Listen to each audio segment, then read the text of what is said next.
Hey guys, welcome to another video of Infinite Warfare in Depth, where we pick up where Driftor last left off. Fury Edition. Today we're looking at the E-Rad, which is our first submachine gun to cover. For this video, our class setup will be as follows. However, I took out the sniper and replaced it with scavenger. Since this is the first epic weapon I actually have of a gun I'm doing a review on, I will be using it, and I will be comparing the two side by side, common into epic. The E-Rad has a firing rate of 810 rounds per minute. Its ADS time is 0.23 seconds. ADS movement speed is 78.99%. All that means is that you were moving 80% of the original 100% speed that you had, if that makes sense.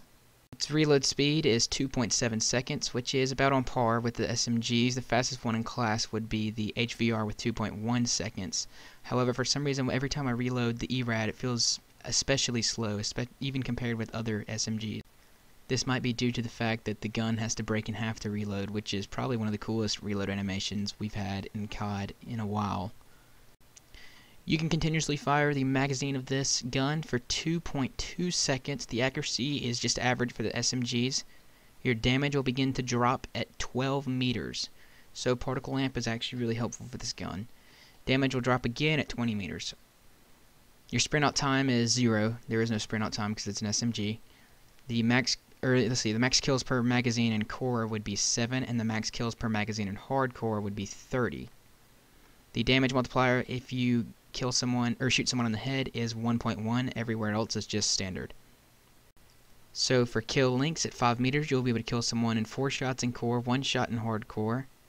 At 16 meters, you'll be able to kill someone in 4 shots in core, 2 shots in hardcore. And at 30 meters, you'll be able to kill someone 5 shots to the head in core, 6 shots to the body in core, and 2 shots everywhere in hardcore. Then your next damage, and that is the only damage actually, it goes all the way up to 80 meters.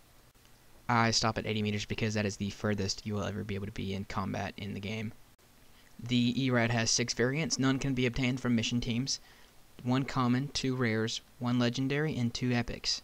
The epics are the E-Rad Cerberus, which is being used in this gameplay, and the E-Rad Cyclopean, which uses a laser beam. If you're a hardcore player, I recommend you use the Cyclopean, or at least craft it because of the fast time to kill. And if you play a lot of core, then you're going to want to craft the Cerberus because of the helpful Master Key shotgun, which is actually really good. I use it a lot in Search and Destroy. At the longest possible distance, this gun will do a minimum damage of 19 per projectile and 30 per projectile at closest range. Those stats are virtually the same as the FHR, Karma, and Evo. If you're playing core for a class setup, I'd recommend you use Particle Lamp and Fusion Mag. Also, you might want to add a sight due to the narrow iron sights it has.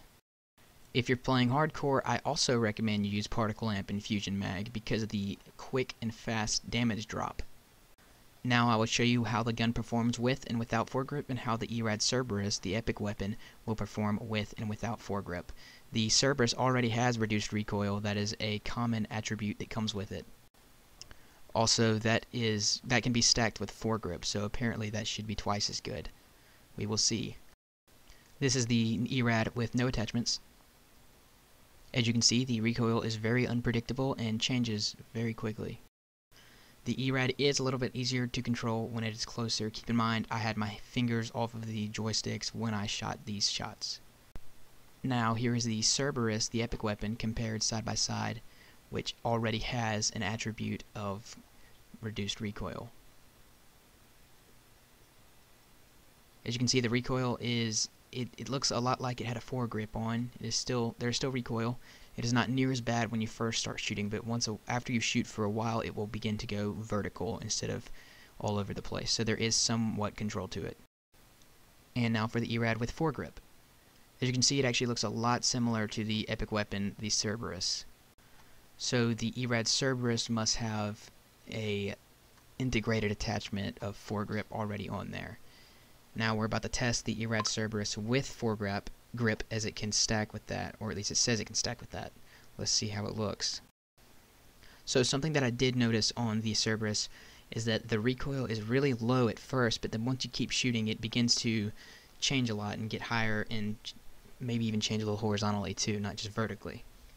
But I would still recommend you run a foregrip with the Cerberus because it is incredibly helpful.